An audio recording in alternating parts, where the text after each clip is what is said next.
श्लोक 106.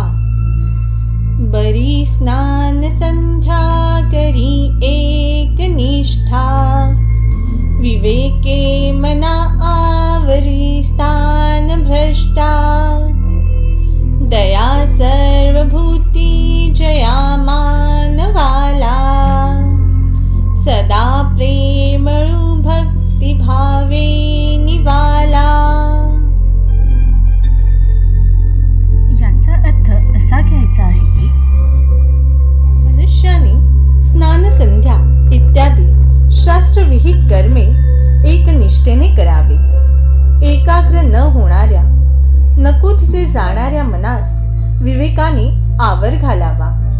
ज्या मनुष्यास प्राणीमात्राबद्दल दया असते आणि ज्याला परमेश्वराबद्दल भक्तिभाव असतो त्यालाच समाधान मिळते.